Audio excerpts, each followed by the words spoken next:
Hi, I'm Isabel, a children's author, songwriter, and concert pianist turned music therapist. Welcome back to Growing Up Connected, where we explore how music, language, and wonder help us grow as families and stay connected across cultures.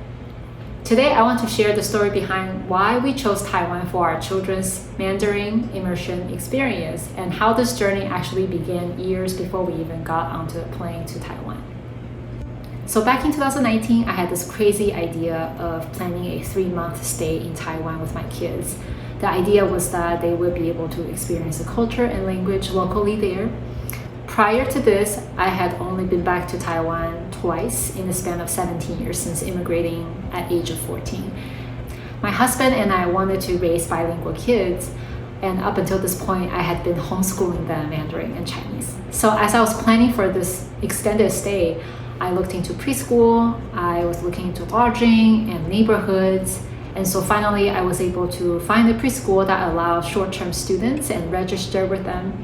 I also found a lodging that looked suitable to my family, and so we booked this trip a year in advance with preschool register, lodging, deposit paid, and flights booked. And then 2020 happened. Even though Taiwan was actually functioning normally at this time and we would have been eligible to enter the Taiwan border because I still have my Taiwan citizenship as a naturalized American, we actually found out that my husband's US passport was expired. We couldn't get it renewed in time because everything was shut down in the US, so we ended up canceling the trip. It was heartbreaking at the time, but the learning experience of planning this extended stay taught me a lot and shaped how we approach travel and language today. Fast forward to the fall of 2022, Taiwan announced opening up its borders to visitors.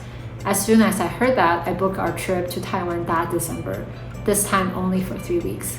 It felt short because only 2 out of those 3 weeks were going to be preschool experience for my kids, but that was what worked for us.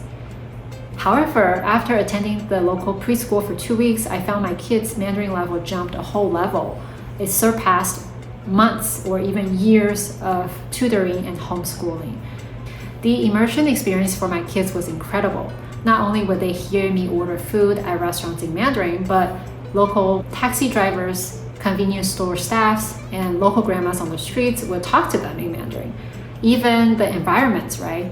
The street signs and the businesses' logos, everything was in Chinese. It was a full input to my kids, right? They had to speak Mandarin when locals talked to them.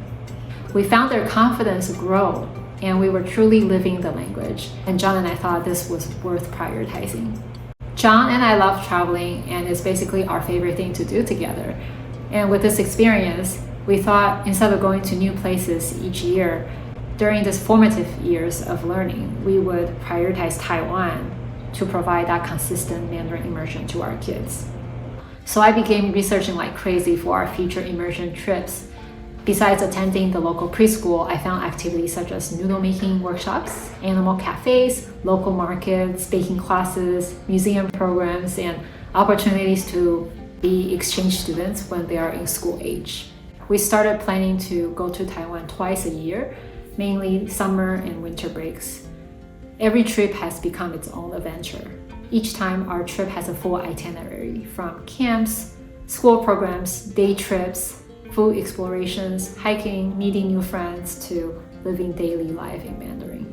This has become our new family rhythm. Not world schooling everywhere yet, but world schooling with intention.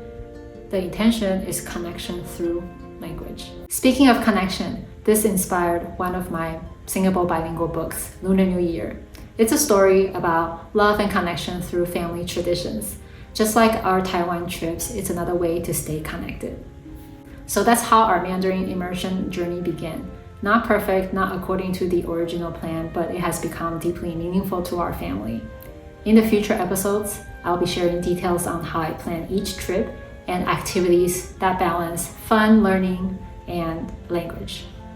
If you feel resonated to the video today, please like, leave a comment, and subscribe to the channel. Thank you so much for being here.